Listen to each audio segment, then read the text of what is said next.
Namo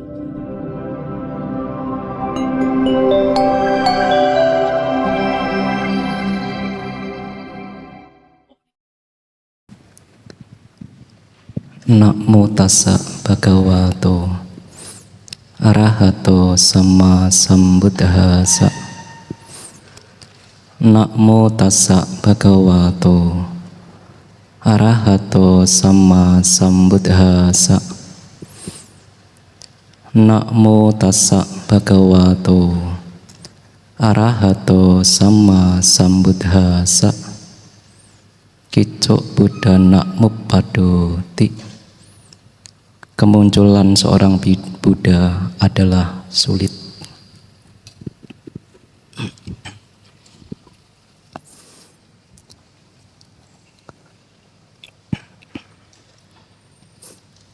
Ya, pemimpin puja bakti, ibu bapak, saudara-saudara sedama, terpujilah Sang Bhagawa, Namo Buddhaya.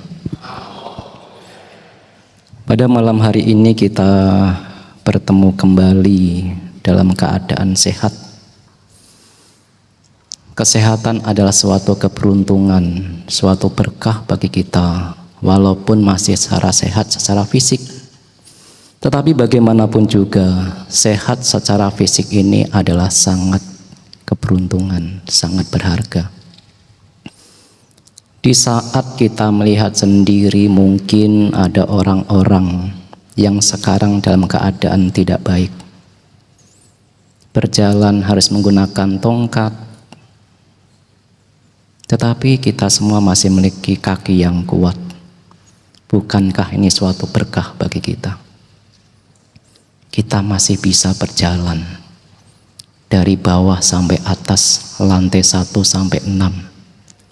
Apakah kita juga pernah bersyukur, berterima kasih? Saya masih beruntung dibanding ia yang tidak mampu berjalan. Ketika ada orang-orang yang berjalan harus meraba-raba, tetapi kita masih punya penglihatan yang sangat baik. Kita masih bisa membaca, bisa menatap Buddha Rupang yang begitu sangat agung. Bukankah memiliki penglihatan yang baik itu juga berkah? Jika dibanding dengan orang-orang yang sekarang memiliki penglihatan yang kurang baik. Pernahkah kita juga bersyukur? Berterima kasih. Di saat ada orang-orang yang harus makan disuapin, tidak mampu menulis, tidak bisa memegang HP, tapi kita memiliki kedua tangan yang begitu sangat baik. Ini juga suatu berkah. Kedua tangan yang begitu sangat kuat. Apakah kita juga pernah merenungkan hal itu? Kita memiliki kedua tangan yang kuat, kedua kaki yang kuat. Ketika ada orang-orang bahkan untuk mendengar saja harus menyondongkan kepala, tetapi kita masih memiliki pendengaran yang sangat baik. Ini juga berkah. Di saat ada sahabat, kerabat, atau teman kita, atau bahkan orang yang tidak kita kenal, tidak memiliki ucapan yang sebaik kita, tetapi kita dapat berkomunikasi dengan begitu sangat lancar. Ini juga suatu berkah. Artinya pada malam hari ini kita telah memiliki berkah yang tak terhingga, memiliki fisik yang sempurna. Apakah fisik yang sempurna ini muncul secara tiba-tiba? Bukan. Di dalam agama Buddha tidak ada yang muncul secara tiba-tiba. Lalu pertanyaannya, apakah di 1 tahun kemudian, 2 tahun kemudian, kita juga akan memiliki hal yang sama? Fisik yang sempurna. Siapa yang bisa menjawab? Kita hanya bergantung kepada karma yang kita lakukan. Itulah ketika kita memiliki kesehatan yang baik, itu juga yang direnungkan oleh Pangeran Siddhartha. Pangeran Siddhartha merenung di usia 29 tahun. Usia yang begitu sangat muda, yang masih berada di puncak-puncak kemudaan. Tetapi karena batin sudah siap, bahkan ketika melihat orang sakit, merenungkan ke dalam, penyakit begitu sangat penderitaan, dan merintangi ketika kita harus berjuang. Maka ketika kita sehat, inilah kesempatan terbaik untuk berjuang. Di masa depan tidak ada yang tahu. Ada bahaya di masa depan, Ibu Bapak. Bahaya apakah? Bisa kelaparan. Siapa yang bisa menentukan bahwa kita akan mudah mendapatkan makanan terus? Siapa yang bisa menjamin bahwa kita akan sehat selamanya?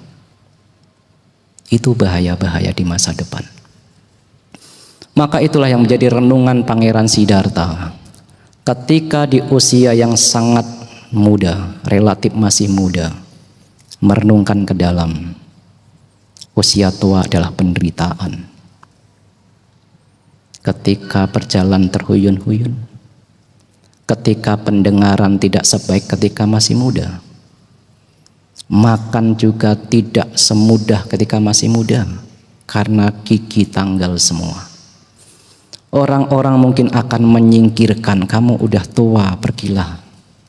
Jangan berkumpul dengan yang muda-muda. Itu semua kumpulan dari penderitaan. Lalu Pangeran Siddhartha mencari tahu, adakah cara untuk mengatasi usia tua? Ada penyakit, merenungkan. Ketika penyakit datang, siapa yang dengan mudah mengatakan, oh Bante, kalau saya berpenyakitan saya bahagia, saya pengen penyakitan terus? Siapa yang seperti itu? Penyakit adalah penderitaan. Dan ketika kematian tiba, orang-orang yang ada di sekitar ini menangis bersedih, penderitaan. Adakah cara, Ibu Bapak, untuk mengakhiri semua itu?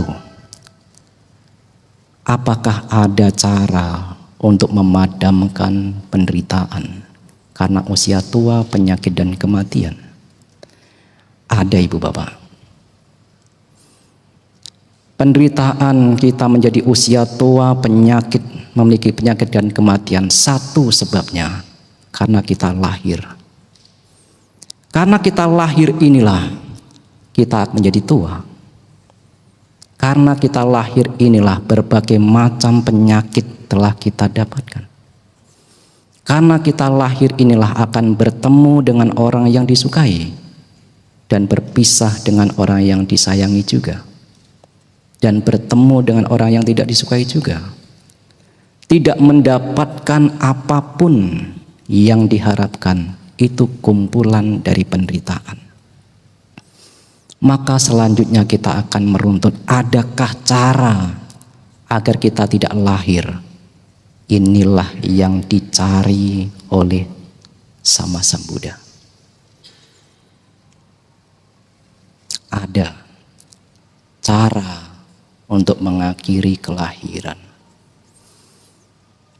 Ketika Pangeran Siddhartha merenungkan penyakit, usia tua, dan kematian, segala kemewahan, ketika bertemu dengan seorang petapa, menjadi seorang petapa ini adalah cara, jalan hidup, bukan status. Menjadi biku bukan status, oh kalau jadi biku statusnya naik, bukan. Cara hidup. Sebagai perumah tangga juga cara hidup, hanya berbeda dalam menjalani kehidupan. Sebagai perumah tangga masih disibukkan dengan hal-hal duniawi, mengurus keluarga, mencari pekerjaan. Menjalani kehidupan sebagai seorang pabajita, tidak mengurusi keluarga. Ketika seorang suami harus menderita ketika istrinya jam 10 malam belum pulang, ini istri saya kemana jam 10 belum pulang? Seorang biku bahkan tidak berpikir. Jam 11 malam, jam 12 malam tidak berpikir, kok istri saya belum pulang?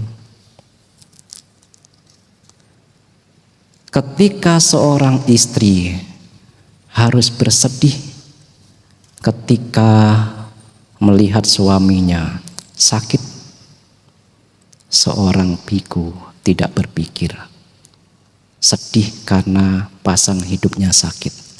Sedikit banyak ibu bapak, menjadi seorang biku penderitaannya sudah teratasi. Tidak menderita karena ocehan istri, tidak menderita karena anak jam 10 malam belum pulang, tidak menderita karena tetangga ini punya hajat harus datang. Sedikit banyak menjadi seorang biku, penderitaan itu sudah mulai teratasi. Pangeran Siddhartha meninggalkan segala kemewahan, istana yang megah, yang bahkan kebanyakan orang akan mencarinya, berlomba-lomba untuk mendapatkan kemewahan, rumah yang tinggi, mobil yang bagus. Tapi semua itu ditinggalkan. Kelak juga akan menjadi seorang raja. Pangeran Siddhartha juga meninggalkan pimpinan, pejabat, ataupun ingin menjadi seorang pimpinan juga ditinggalkan. Yang bahkan ada beberapa orang untuk menjadi pimpinan saja harus menghalalkan segala cara. Justru Pangeran Siddhartha cara pandangnya berbeda. Meninggalkan segalanya itulah pada saat berada di puncak-puncak kemewahan, ditemani oleh kusirnya bernama Cana, dan membawa kereta kuda Kantaka meninggalkan istana. Ketika meninggalkan istana menjadi petapa, kehidupannya berbeda. Kemewahan makanan di istana tidak didapatkan. Kita menjadi seorang petapa. Petapa Siddhartha menerima apa yang masuk ke dalam pata. Apapun yang diberikan perumah tangga yang berbelas kasih, itu yang akan dimakan. Tetapi tidak sedikit pun diceritakan. Petapa Siddhartha menengok ke belakang, membandingkan, dulu di kerajaan saya makan enak. Ketika menjadi seorang petapa, kenapa makanannya kasar? Kalau begitu saya kembali lagi ke istana, bukan. Bahkan ketika mendapatkan makanan yang mungkin saja tidak semewah di istana, tetapi petapa Siddhartha tetap berjalan. Berjalan menjadi seorang petapa hingga akhirnya sampai di kerajaan Magadha, pusat pemerintahan Raja Bimbisara. Raja Bimbisara yang melihat ada seorang petapa yang berbeda dengan petapa yang lain. Cara berjalan, cara menatap, menjaga indria begitu sangat terkendali. Raja Bimbisara berpikir, ini berbeda. Petapa ini berbeda dengan petapa yang lain. Maka pada saat itulah, bahkan anak juga bukan, kerabat juga bukan, tetapi Raja Bimbisara ingin menyerahkan sebagian wilayahnya untuk dipimpin petapa Siddhartha. Tapi apakah petapa Siddhartha menerima? Bahkan petapa Siddhartha meninggalkan istana. Bagaimana mungkin menerima wilayah yang dipersembahkan, yang dianjurkan, yang diberikan ke Raja Bimbisara? Itulah kebajikan yang nyata, ibu bapak. Bahkan kerabat juga bukan, anak juga bukan, tetapi Raja Bimbisara bahkan merelakan sebagian wilayahnya untuk dipersembahkan, untuk dipimpin oleh petapa Siddhartha. Tetapi petapa Siddhartha sudah bulat tekadnya, ingin mencari cara bagaimana mengatasi usia tua, penyakit dan kematian yang tidak lain adalah itu kumpulan dari penderitaan. Berbagai cara dilakukan. Yang pertama adalah betapa Siddhartha diceritakan menemui, berguru kepada petapa-tepata lain.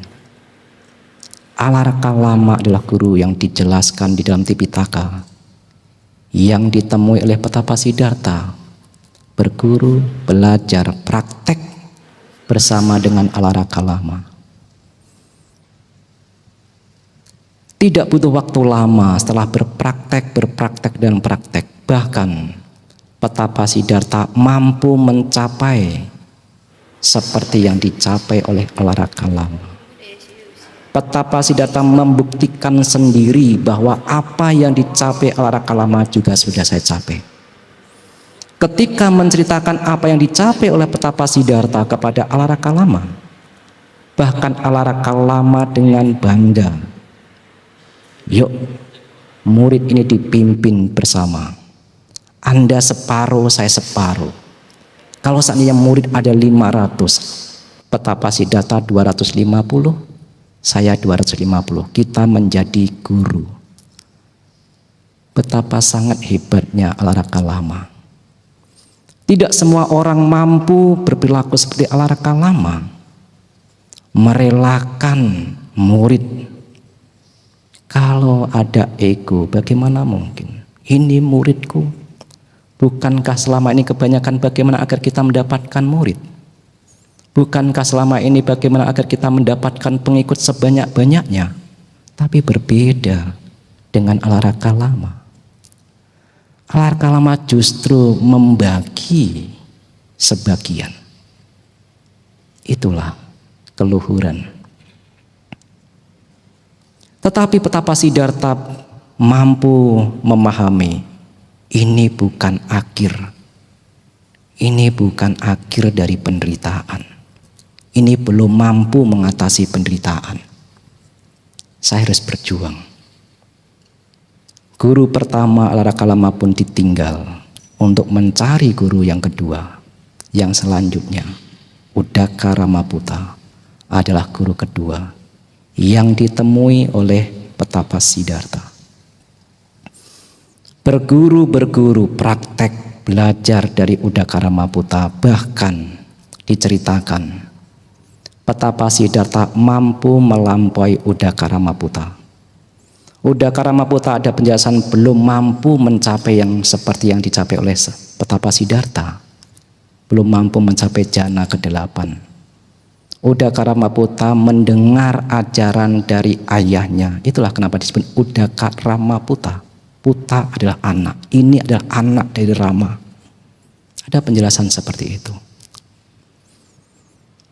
Ketika Uddaka Ramaputta mengetahui bahwa petapa Siddhartha telah mampu mencapai tataran jana tertinggi, jana ke-8, semua siswa diserahkan kepada petapa Siddhartha. Ayo, ini semua siswa ini pimpin. Egonya tidak besar. Kalau Alaraka Lama separuh-separuh, Uddaka Ramaputta justru diserahkan semuanya.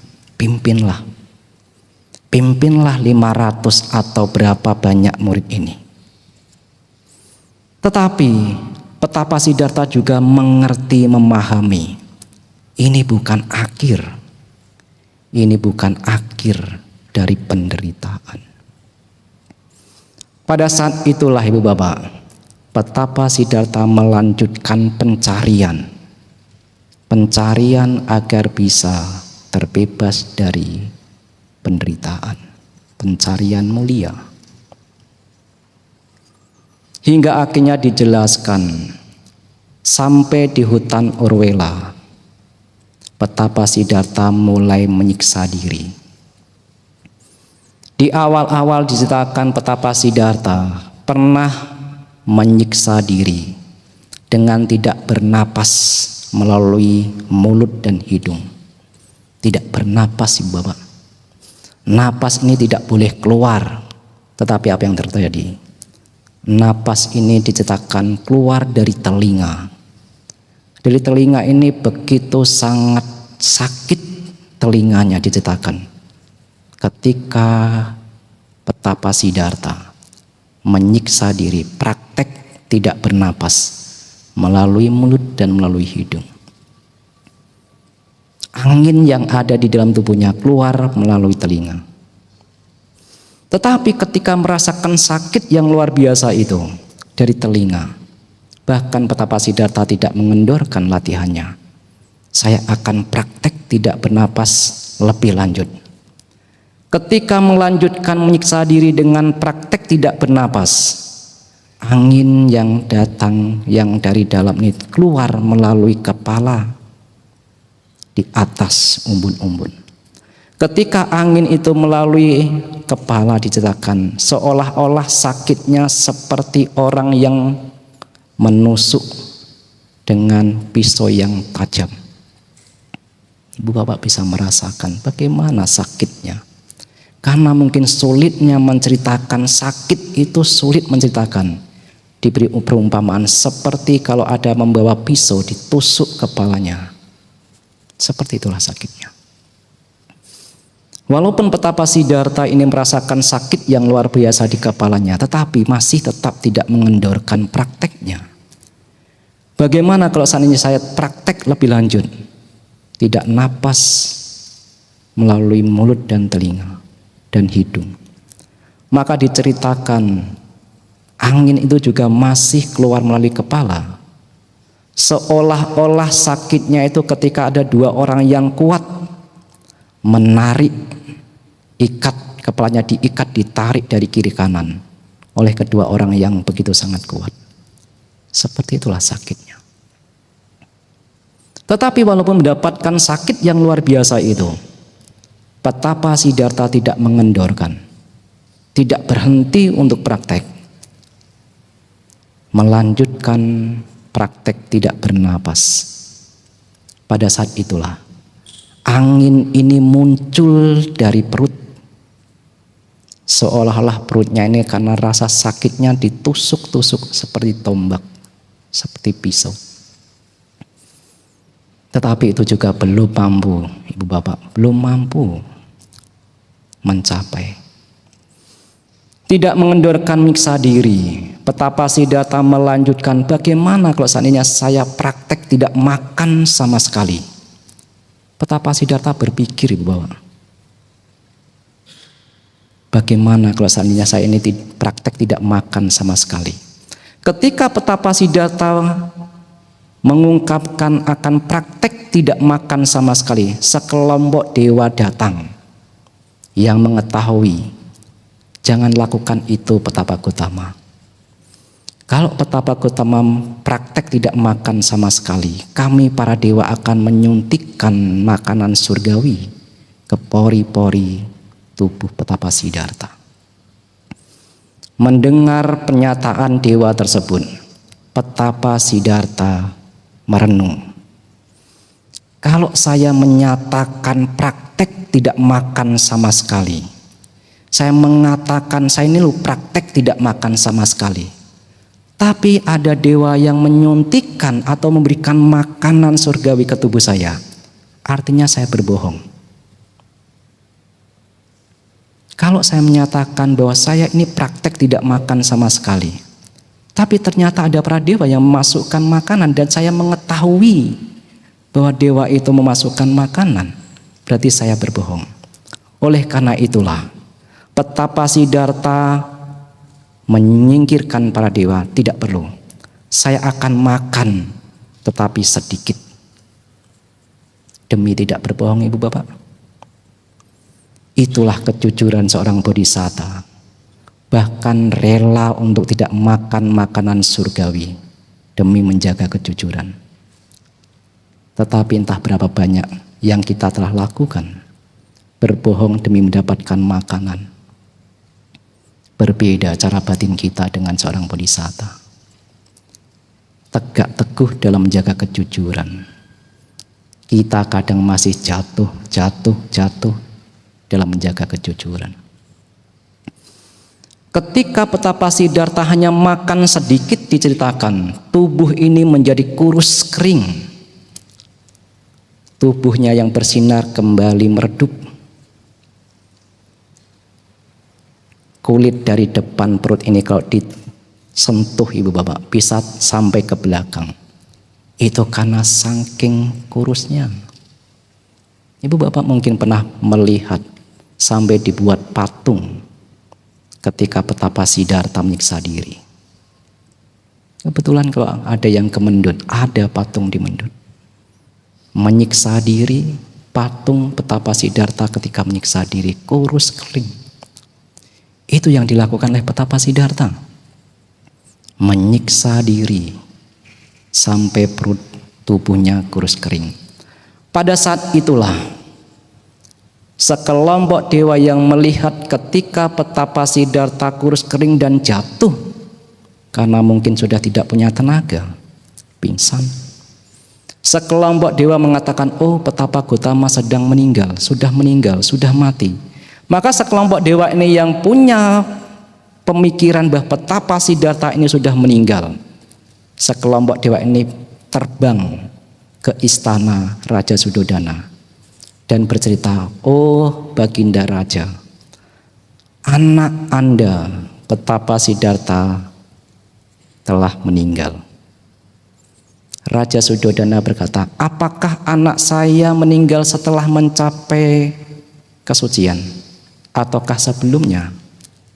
Belum sempat mencapai kesucian sudah meninggal. Saya tidak percaya. Itu yang dikatakan oleh Raja Suddhodana.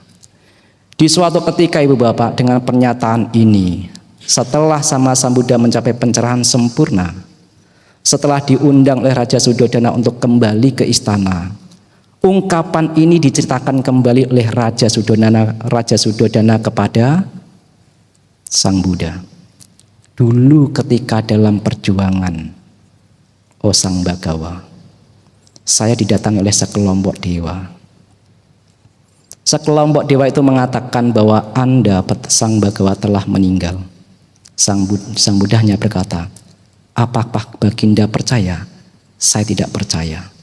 Itulah akhirnya Sama Sambuddha menceritakan Mahadhammapala Jataka. Bahkan ketika Sama Sambuddha masih menjadi seorang bodhisatta, pernah terlahir menjadi anak dari Raja Suddhodana, Mahadhammapala Jataka. Diceritakan di dalam Jataka itu tidak ada satu keluarga itu yang meninggal muda. Tidak ada. Bahkan ketika ayahnya ini dibawakan tulang sebagai bukti bahwa tulang ini adalah tulang kambing misalnya, diambil untuk membuktikan apakah benar di keluarga ini tidak ada yang meninggal muda. Karena pada saat itu anaknya ini pergi belajar ke Takasila ketika masih menjadi seorang bodhisatta. Dan ketika di keluarga gurunya itu ada yang meninggal muda, anaknya ini meninggal muda, bodhisatta mengatakan, di keluarga kami tidak ada yang meninggal muda. Gurunya menjadi penasaran, apakah mungkin di keluarga murid ini tidak ada yang meninggal muda? Baiklah, kalau begitu saya akan membuktikannya. Muridnya biarkan di rumah, gurunya ini mengambil tulang yang diambil dari tulang apakah kambing atau tulang apa, sengaja dibawa ke rumahnya dan mengatakan, Anda telah meninggal. Mana mungkin anak saya meninggal? Ini buktinya tulangnya saya bawakan. Saya tidak percaya anak saya meninggal di usia muda. Kenapa? Karena di keluarga kita tidak ada yang meninggal muda. Kenapa ibu bapak tidak ada yang meninggal muda? Karena jasa kebajikan. Perbuatan baik yang dilakukannya itulah yang menyebabkan ia memiliki usia panjang. Kalau kita merujuk kepada Tipitaka, suatu ketika Sang Buddha ditanya oleh Brahmana Subba di dalam Culaka Mawibangga Sutta, Majjhima Nikaya. Brahmana Subba bertanya kepada Sang Buddha, kenapa ada manusia berbeda-beda? Kenapa ada manusia yang usianya panjang tetapi kenapa ada manusia yang usianya pendek? Oh, itu karena perbuatan masing-masing. Ia yang dengan mudah untuk memperpendek usia manusia. Sebagai akibatnya juga dia akan memiliki usia pendek. Ia yang justru melakukan hal-hal dengan bajik yang memperpanjang usia makhluk, memperpanjang usia manusia, ia juga akan mendapatkan usia panjang. Begitulah. Akhirnya Sang Buddha menyebutkan semua makhluk, termasuk manusia, adalah pemilik karma masing-masing. Lalu mungkin ada yang bertanya, loh Bante, ini kan saya ini sudah berbuat kebajikan, tapi kenapa penderitaan yang selalu datang? Ibu bapak menanam buah durian untuk merasakan manisnya buah durian tidak langsung ketika itu juga. Bisa menunggu 2, 3, atau 4 tahun. Begitulah. Tidak selamanya kebajikan yang kita lakukan lalu tiba-tiba muncul pada saat itu. Setidaknya kebajikan yang kita lakukan telah membawakan kedamaian bagi kita. Masalah materi belum datang, pujian belum datang, penghormatan belum datang, tunggu waktunya. Tetapi secara batin, orang yang melakukan kebajikan sudah mendapatkan kedamaian. Begitu juga ada yang bertanya, kenapa orang itu berbuat buruk, tetapi kehidupannya begitu sangat menyenangkan. Orang yang menanam buah pare untuk bisa merasakan pahitnya memetik buah pare juga membutuhkan waktu. 1, 2, 3 tahun yang akan datang. Tetapi orang yang melakukan perbuatan buruk bisa juga karena dengan penuh kesenangan. Dengan penuh kesenangan, tetapi penderitaannya pun belum tiba. Begitulah. Ketika Petapa Siddhartha menyiksa diri dengan praktek tidak makan sama sekali, sekelompok dewa itu pergi menemui Raja Suddhodana mengatakan, anak baginda Petapa Siddhartha telah mengalami kematian. Tetapi Raja Suddhodana tidak percaya kalau belum mencapai apa yang dicita-citakan. Saat Petapa Siddhartha telah menyiksa diri itu, ibu bapak, bahkan belum mampu mencapai apa yang diharapkan, yang dicita-citakan agar terbebas dari penderitaan. Istilahnya mengevaluasi diri. Saya ini sudah berjuang. Apa yang saya praktekkan ini bahkan sudah yang tertinggi, Dukkaracarya. Baik petapa Brahmana di masa depan, di masa yang lampau atau masa sekarang. Kalau seandainya praktek menyiksa diri, tidak ada yang lebih tinggi daripada apa yang saya praktekkan. Kalau mereka mempraktekkan penyiksaan diri paling tinggi seperti yang saya praktekkan, tidak lebih dari apa yang saya praktekkan. Artinya penyiksaan diri yang dilakukan Petapa Siddhartha sudah yang paling puncak. Kalau melanjutkan praktek menyiksa diri bisa mengalami kematian. Itulah kenapa petapa Brahmana lain bahkan tidak ada yang melebihi praktek menyiksa diri yang dilakukan oleh Petapa Siddhartha.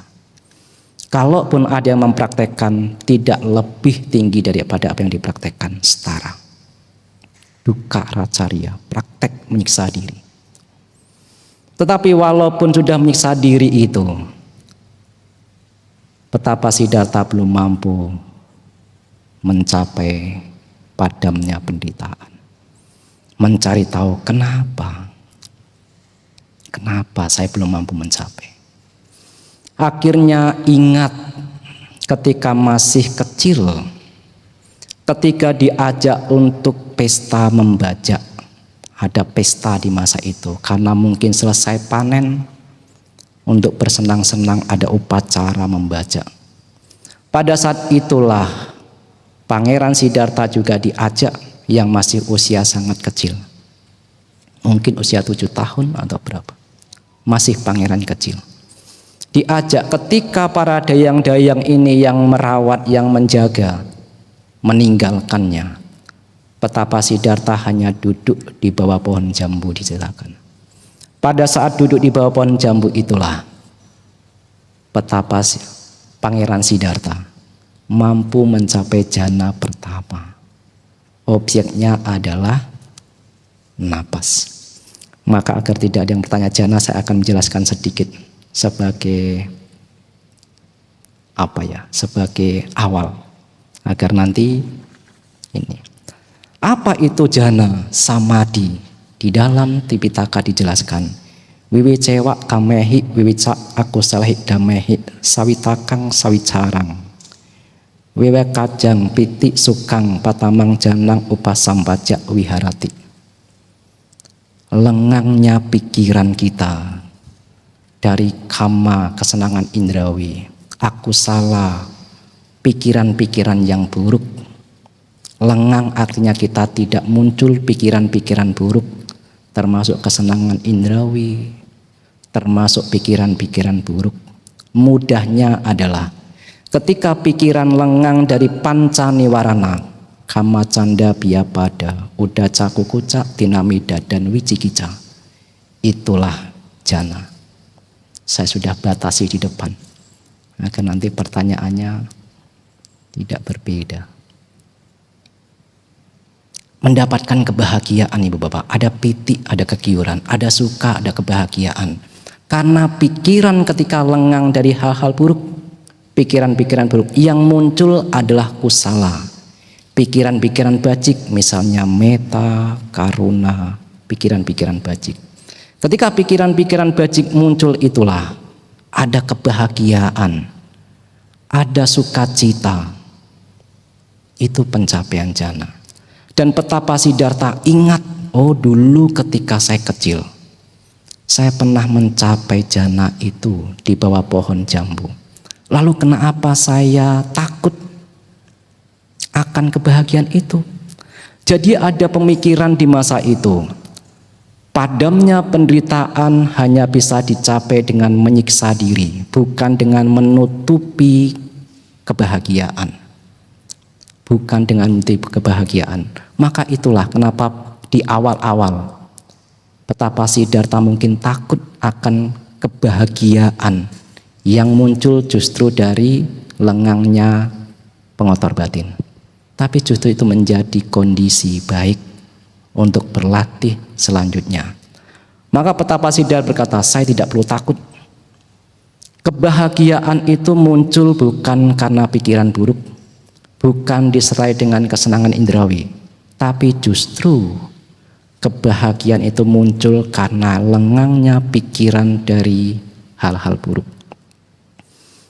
Dari itulah Ibu Bapak Saudara-saudara sekalian, petapa Siddhartha mengubah cara praktek dengan berpikir, kalau saya praktek untuk mencapai apa yang telah saya capai di ketika masa kecil, tetapi dengan tubuh yang begitu lemas seperti ini, saya tidak mampu, maka saya akan makan secukupnya. Ketika petapa Siddhartha mencari, sudah mulai mengubah cara praktek, mulai makan, mencari dana makan, 5 petapa yang menemani kecewa. Sekarang petapa Siddhartha sudah menyenangi kesenangan indrawi, sudah makan-makan lagi. Kalau menyiksa diri saja tidak mampu memadamkan penderitaan, lalu bagaimana sekarang sudah makan? Keyakinan kepada petapa Siddhartha runtuh pada saat itu. Termasuk petapa kondanya runtuh Ibu Bapak. Runtuh. Yang awalnya begitu sangat semangat, petapa Siddhartha pasti menjadi Buddha. Pangeran Siddhartha pasti akan menjadi Buddha. Dan kita ini yang sekarang mengikuti, melayani, membantu akan mendapatkan manfaatnya. Kita juga akan mendapatkan ajaran itu. Ketika melihat petapa Siddhartha mulai makan, meninggalkan menyiksa diri, keyakinan itu runtuh. Ditinggalkanlah petapa Siddhartha seorang diri, berjuang seorang diri di hutan Orwella. Diyakini hutan Orwella juga masih ada sekarang. Saya pernah mendapatkan cerita Para orang-orang yang Damayatra ke India itu juga ada yang pernah mengunjungi hutan Orwella, tetapi saya belum pernah. Ada? Kalau ibu bapak mungkin suatu ketika ada yang punya kesejahteraan, tapi bukan karena hutang loh ya. Ada Damayatra, ikut misalnya karena punya kesejahteraan. Daripada digunakan untuk jalan-jalan ke tempat yang lain. Siapa tahu dengan Damayatra ke tempat-tempat yang kita anggap suci itu bisa menumbuhkan keyakinan kita kepada Tiratana. Di mana ketika Buddha Gautama mencapai pencerahan sempurna di Buddha Gaya, bagaimana ketika kita berada di situ tumbuh keyakinan kita kepada Tiratana. Atau mungkin ketika di Taman Rusa Isipatana di Benares, mengunjungi tempat di mana Dhammacakkappavattana Sutta dibabarkan itu yang pertama kali. Merenung di situ timbul keyakinan kepada Tiratana. Bukankah itu suatu hal yang luar biasa? Mungkin. Petapa Siddhartha akhirnya berjuang seorang diri. Ditinggalkan 5 petapa. Petapa Siddhartha berjuang seorang diri.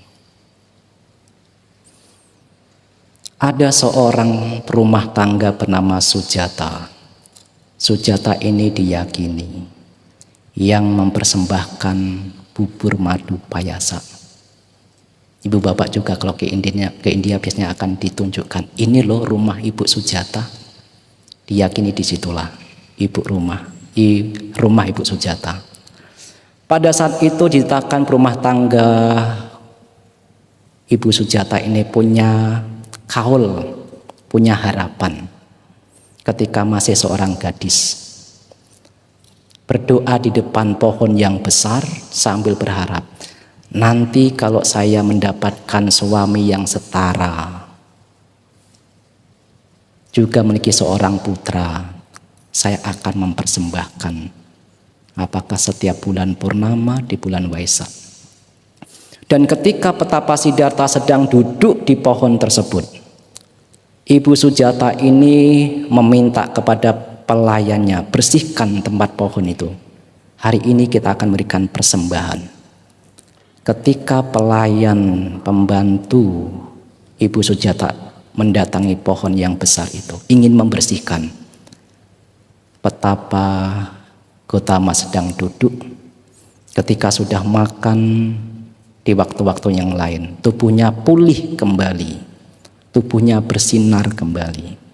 Pada saat itulah pelayan dari Ibu Sujata ini mengira, oh ini dewa, ini dewa. Maka pulang kembali ke Ibu Sujata, Ibu, dewanya datang langsung untuk menerima. Apakah perkataan Anda benar? Iya, saya melihatnya. Ketika itulah diceritakan Ibu Sujata ini untuk membuat bubur madu itu dilakukan begitu sangat teliti. Diawali dari 1000 ekor sapi yang susunya diperas untuk memberikan minum kepada 500 sapi. 500 sapi tadi yang mendapatkan minuman susu dari 1000 sapi tersebut diperas lagi untuk memberikan minuman kepada 250 ekor sapi. Begitu terus sampai mendapatkan 16 ekor sapi atau 8 ekor sapi. Susunya yang murni itulah yang digunakan untuk membuat bubur madu payasa dan dipersembahkan kepada Petapa Siddhartha. Di kesempatan lain, ketika Sama Sambuddha akan mengalami parinibbana, pada saat itulah diceritakan Cunda memberikan dana makan. Setelah Cunda berumah tangga ini memberikan dana makan kepada Sama Sambuddha, Sama Sambuddha sakit dan akhirnya parinibbana. Mungkin saja Cunda akan merasa ada penyesalan. Ini kan Buddha Gautama sakit meninggal setelah saya berdana. Jangan-jangan saya bersalah. Maka sebelum parinibbana, Sang Buddha memberikan menyatakan kepada Ananda, Bante Ananda, Ananda, tegakkanlah keyakinan Cunda. Mungkin saja Cunda nanti akan merasa menyesal atau merasa tidak enak. Katakan, ada 2 orang yang ketika berdana jasanya tak terhingga.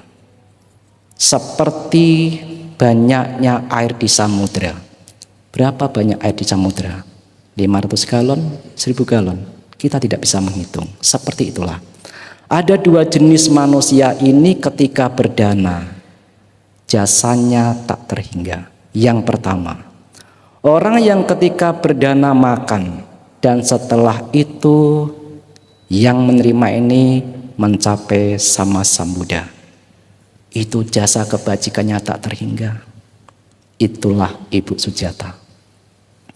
Yang kedua adalah jenis orang yang kedua adalah orang yang ketika berdana dan setelah itu sama sambuddha parinibbana. Itu juga jasanya tak terhingga, besar. Di kesempatan lain Sang Buddha menyebutkan, saya pengen Bante agar jasa kebajikan saya tak terhingga. Nah, sama Sang Buddha sekarang sudah parinibbana. Tidak seberuntung Ibu Sujata dan tidak seberuntung rumah tangga Cunda. Ketika diceritakan betapa Siddhartha telah menerima dana dari Ibu Sujata, disitulah tekad dimulai. Saat bulan Waisak di Purnama Sidi, saat itu Purnama Sidi, bulan terang di bulan Waisak, Petapa Gotama duduk di bawah pohon bodhi. Pohon bodhinya keturunannya diyakini masih ada di Bodh Gaya. Ibu bapak bisa memuja. Ada tempat-tempat yang banyak diceritakan di Tipitaka, termasuk Kijakuta. Ibu bapak bisa memuja. Dan ketika memuja, tingkatkanlah keyakinan kepada Tiratana. Duduk di bawah pohon bodhi dengan bertekad tidak akan berdiri sebelum mencapai kesempurnaan. Walaupun mungkin tulang darah ini mengering, tidak akan berdiri. Ibu bapak jangan ikut. Mungkin saja betapa Siddhartha ini sudah mengetahui, Ibu Bapak, sudah mengerti pencapaian latihan yang telah dilakukan, sehingga mengetahui pasti akan mencapai pencerahan. Seperti hanya seorang tukang batu, tukang yang memasang granit. Dalam 1 hari saya bisa menyelesaikan ini. Tidak lebih dari 1 hari. Mungkin seperti itu. Karena sudah saking terampilnya, sudah mengetahui pengetahuan sendiri, mengetahui pencapaian sendiri, sehingga Petapa Gotama pun mungkin saja sudah mengetahui sehingga menyatakan, saya tidak akan berdiri dari tempat ini sebelum mencapai pencerahan. Ibu bapak berdiam, duduk di bawah pohon. Saya tidak akan berdiri sebelum mencapai kesucian. Tunggu dulu. Ibu bapak harus mengetahui batin ibu bapak. Sudah berkembang tidak? Ketika sudah bertekad ibu bapak, betapa Siddhartha sudah bertekad untuk tidak berdiri. Waktu ketika menunjukkan sore hari, sebelum matahari terbenam, ada Mara. Diceritakan Mara ini ada kisah putra dewa Mara. Ada dewa-dewa yang memang memiliki kesaktian, yang enggan atau tidak ingin betapa Siddhartha ini mencapai kebuddhaan. Pada saat itulah dari segala penjuru diceritakan Mara ini menyerang dari segala penjuru. Timur, arah barat dan segalanya. Karena Mara menyerang begitu sangat bengisnya itu, begitu sangat kejam, Petapa Siddhartha di dalam kronologi hidup Buddha dijelaskan. Saya seorang diri pada hari ini. Ibu saya tidak ada di sini, ayah juga tidak ada, keluarga, sahabat, saudara tidak ada di sini. Siapakah yang akan menjadi pelindung saya? Ketika mara ini menyerang dari berbagai arah, sedangkan saya seorang diri. Ibu tidak ada di sini, ayah tidak ada, kerabat, saudara, teman tidak ada. Siapakah yang jadi pelindung saya?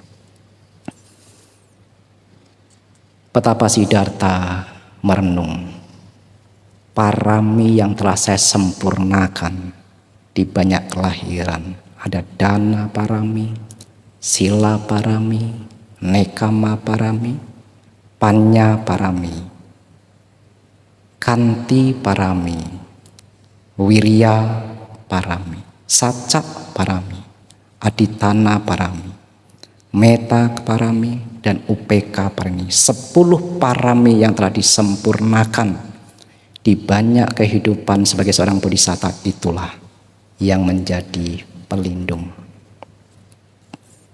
Bodhisatta menjadikan parami sebagai cara untuk mencapai cita-cita luhur. Apalagi kita. Apalagi kita. Kita masih butuh kebajikan sebagai salah satu cara untuk mencapai harapan-harapan tercapai. Dana yang ibu bapak berikan akan menjadi lebih tinggi kalau kita diserai dengan pandangan benar. Ada orang berdana, semoga saya dipuji, semoga saya ini dihormati. Ada. Tapi ini berbahaya. Kalau nanti setelah berdana tidak dipuji, tidak dihormati, menjadi kecewa. Dan ketika kecewa, aduh, saya tidak mau ke wihara lagi. Saya sudah banyak membantu, tetapi tidak dihargai, tidak dihormati. Itu yang pertama, bahaya.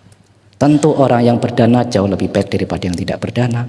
Tetapi ada yang berdana karena ingin dipuji, ingin dihormati. Apalagi berdana untuk mendapatkan kekayaan. Saya kalau berdana ini nanti usaha saya lancar, Bante.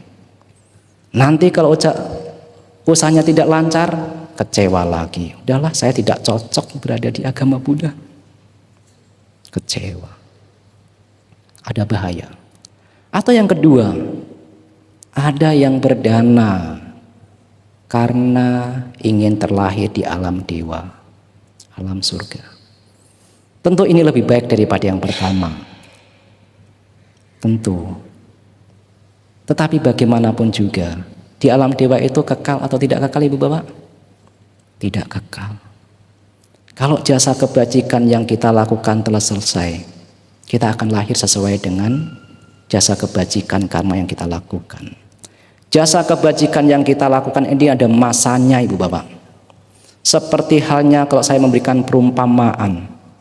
Kalau ada seorang petani yang menanam padi, setelah menanam, dirawat, panen dia. Tapi kalau seandainya seorang petani itu tidak menanam kembali, apa yang pernah diambil ini bisa habis ataukah tidak habis? Bisa habis. Maka seorang petani itu harus menanam kembali agar ia bisa panen kembali. Begitu juga ibu bapak. Jasa kebajikan ibu bapak ini ada masanya. Kalau ibu bapak tidak melakukan lagi, kita hanya akan bergantung pada karma yang lain. Tetapi ada yang ketiga, mungkin ini yang lebih tinggi. Berdana untuk mengurangi kemelekatan. Berdana untuk membersihkan batin. Berdana untuk memadamkan penderitaan. Itu jauh lebih baik. Yang lebih tinggi. Berdana untuk mengurangi kemelekatan, mengurangi kekikiran. Ini yang lebih tinggi. Berbeda dengan bodhisatta, berdana demi mencapai sama Sang Buddha. Kalau kita bisa berharap, berdana demi padamnya penderitaan. Ketika ibu bapak mempraktekkan dana, sila, bawana misalnya, pikiran ditujukan ini demi padamnya penderitaan. Itu mungkin lebih tinggi untuk mempercantik batin. Apakah manfaat berdana ini hanya ketika kita mengalami kematian? Setelah itu baru kita mendapatkan manfaatnya? Bukan. Bahkan di kehidupan saat ini juga kita akan mendapatkan manfaatnya, ibu bapak. Saya akan menunjukkan misalnya 1 atau 2 manfaat dari berdana. Bahkan bisa kita dapatkan di kehidupan saat ini juga. Kalau seandainya ada 2 orang, yang satu ini suka berdana, yang satu ini tidak berdana. Yang satu memberi, yang satu tidak. Mana kira-kira orang yang akan memuji? Orang-orang ini akan memuji yang mana? Yang berbagi ataukah yang tidak berbagi? Yang berbagi akan dipuji. Dipuji itu bahagia atau tidak? Bahagia. Itu bahkan sudah kita dapatkan di kehidupan saat ini juga. Ketika ada 2 orang, yang satu ini suka berbagi, yang satu tidak berbagi. Kalau seandainya ada orang yang mau pergi menghormat, mana kira-kira yang akan dihormat? Orang yang suka berbagi ataukah orang yang enggan untuk berbagi? Yang suka berbagi ini akan disegani, akan dihormati. Dan banyak lagi. Apalagi yang paling tinggi misalnya, kalau seandainya ada 2 orang, yang satu ini terbiasa pemberi, terbiasa melepas, yang satu tidak. Suatu ketika pergi bersama-sama ke wihara, dan dua-dua orang ini kebetulan kehilangan sendal. Mana kira-kira yang menderita? Orang yang kehilangan sendal karena terbiasa memberi, ataukah orang yang yang tidak memberi ini tidak menderita? Ada perbedaan nanti. Cara menyikapinya berbeda. Cara pandang berbeda. Kesulitan boleh datang kapan saja. Baik yang memberi, baik yang tidak memberi, bisa saja akan mendapatkan kesulitan yang sama.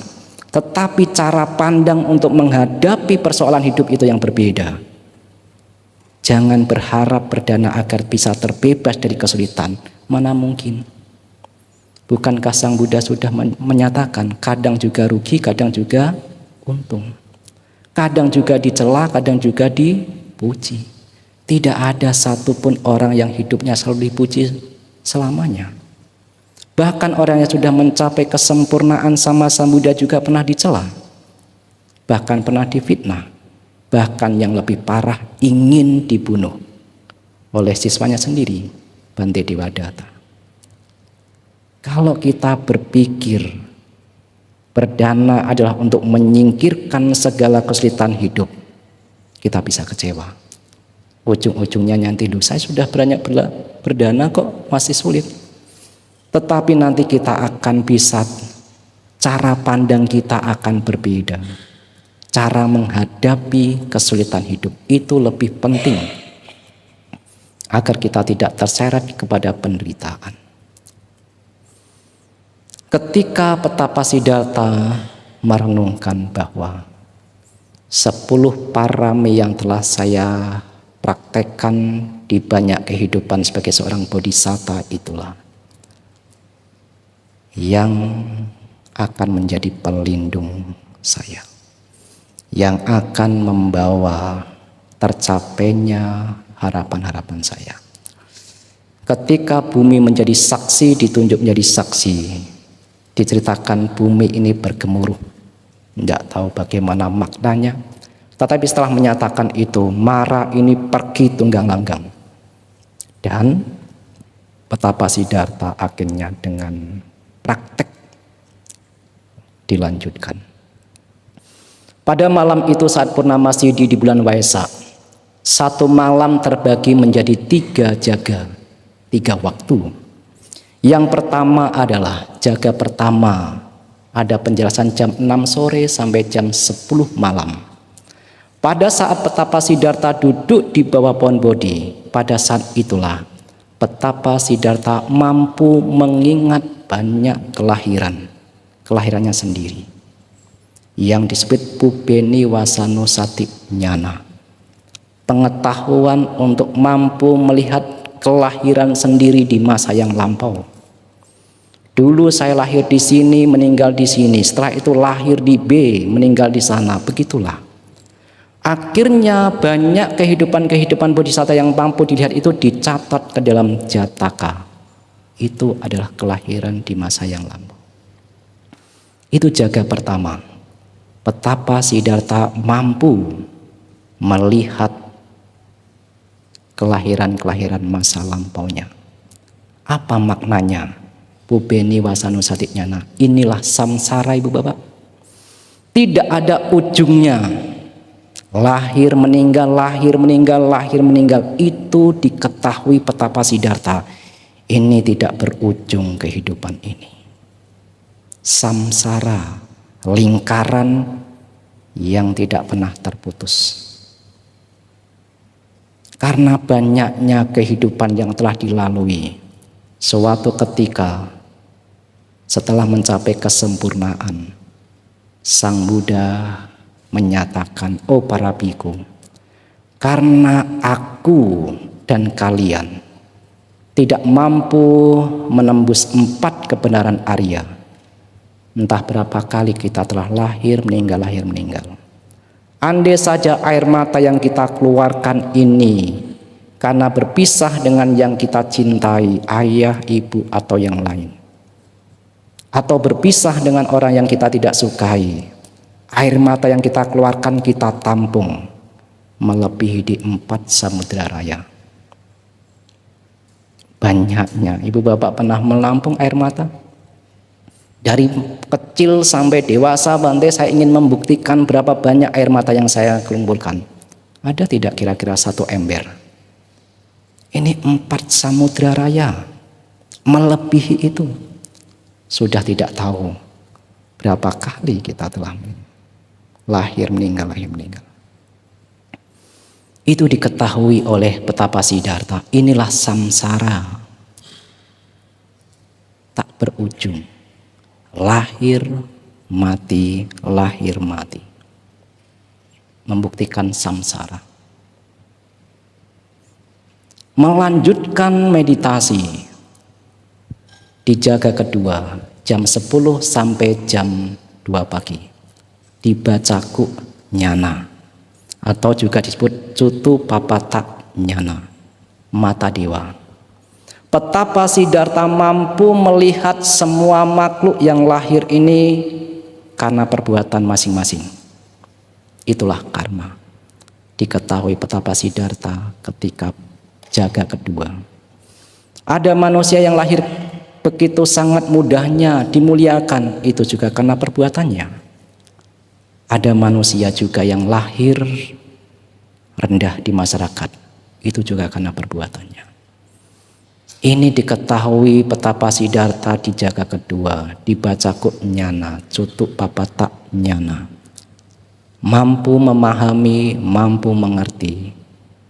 Manusia ini lahir hina mulia, sukses, panjang usia karena perbuatan masing-masing. Apakah ibu bapak tidak percaya hukum karma? Yang ketiga, dijaga ke-3, jam 2 sampai jam 6 pagi, diceritakan betapa Siddhartha mampu mengetahui asawakaya jnana, mengetahui dengan kebijaksanaan asawa, pengotor batin, kesenangan indrawi, keserakahan, kebencian, pandangan salah, kebodohan batin, lenyap total, bersih batinnya. Itulah disebut sebagai maha suci, arahanta, maha suci. Pada saat itulah betapa Siddhartha menjadi arahanta, maha suci. Suci adalah bersih, artinya batin Sang Buddha telah bersih dari segala pengotor batin. Pada saat itu juga mendapat gelar Sama Sambuddha, mencapai kesucian, batinnya bersih oleh pengantar batin karena usaha sendiri, tanpa bantuan makhluk lain, tanpa bantuan pihak lain. Itu semata-mata karena perjuangan, kegigihan, dan kebijaksanaan. Itu diketahui oleh Petapa Siddhartha di jaga kedua. Petapa Siddhartha saat bulan Waisak di Purnama Sidi menjadi Sama Sambuddha, menjadi arahanta, mencapai kesempurnaan dengan usaha sendiri. Pada saat itulah Ibu Bapak, ketika telah menjadi Sama Sambuddha, ada kebahagiaan diceritakan hingga disebutkan 7 hari atau 7 minggu setelah mencapai kesempurnaan masih berada di sekitar pohon Bodhi di Bodh Gaya untuk menikmati. Ada yang cangkamana, meditasi berjalan, ada menyiptakan karena mungkin para dewa belum percaya ini Petapa Siddhartha ini sudah mencapai kebuddhaan atau belum. Ketika itu diceritakan Sang Buddha menunjukkan kesaktian ganda. Kalau dari atas keluar api, ya dari bawah keluar air. Begitu juga sebaliknya, ada kesaktian ganda. Itu dijalankan oleh Sama Sambuddha hampir 7 minggu. Setelah 7 minggu itulah Sang Buddha merenungkan betapa sangat dalam Dhamma ini, dalam luhur sekali. Bagaimana mungkin makhluk-makhluk ini bisa menembus Dhamma? Ia ternoda oleh keserakahan, oleh kesenangan indrawi, oleh kebencian, oleh delusi kebodohan batin. Sulit untuk bisa menembus Dhamma yang begitu sangat halus dan dalam. Ketika merenungkan hal itu, Sang Buddha hanya berdiam diri. Lebih baik saya berdiam diri. Saya membabarkan Dhamma toh itu hanya melelahkan. Karena makhluk-makhluk ini tertutupi oleh debu. Manusia-manusia, dewa tertutupi oleh debu. Pengotor batinnya begitu sangat tebal.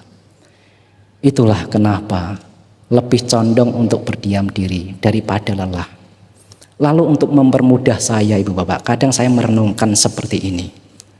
Kalau seandainya, ini perenungan ya, ini perumpamaan saya.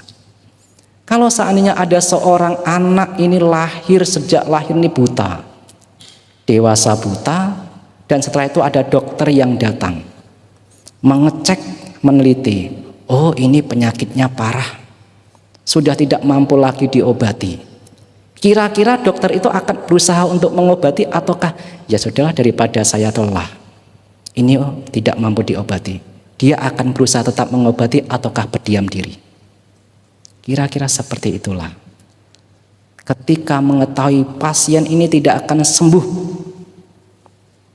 bahkan ketika diobati itu hanya akan melelahkan, begitulah. Karena Sang Buddha mengetahui begitu sangat tebalnya manusia makhluk yang lain ini, itulah condong oleh berdiam diri. Atau yang kedua,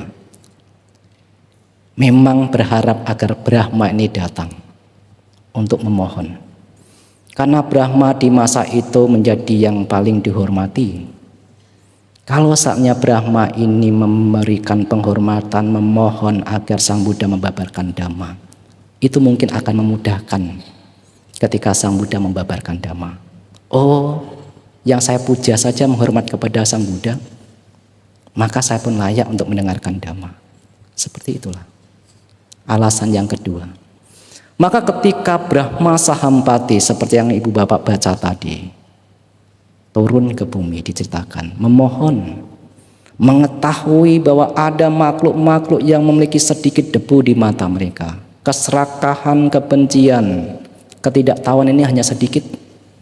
Kalau saatnya diajarkan Dhamma, ia akan mampu memperoleh mata dhamma, ajarkanlah demi kesejahteraan, demi kebahagiaan semua makhluk.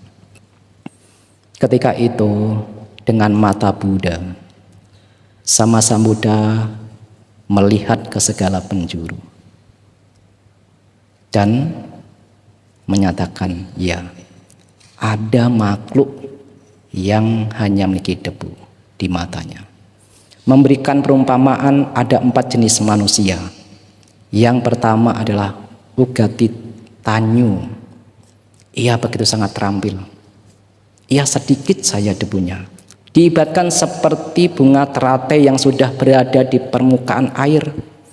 Ketika kena sinar matahari, pada situ juga bunga teratai itu akan mekar. Seperti itulah, ada bahkan orang-orang ini ketika mendengarkan dhamma hanya singkat saja sudah mampu melihat dhamma. Sering diberikan contoh Upatissa, pemuda Upatissa dan pemuda Kolita yang kelak akan menjadi Bante Sariputta dan Bante Moggallana. Hanya mendengarkan 4 syair mampu mencapai Sotapanna. Yang kedua, ada jenis manusia yang seperti bunga teratai tetapi berada di bawah air. Besok pagi naik ke atas dan mekar. Ada orang-orang ketika diajarkan dhamma, dijelaskan secara terperinci. Setelah itu baru mencapai keluhuran batin. Atau yang ketiga, ada makhluk-makhluk yang memang harus dituntun, membutuhkan waktu 5 tahun, 10 tahun, tetapi makhluk ini akan mampu mencapai kesucian. Seperti halnya bunga teratai ini yang masih berada di tengah-tengah air.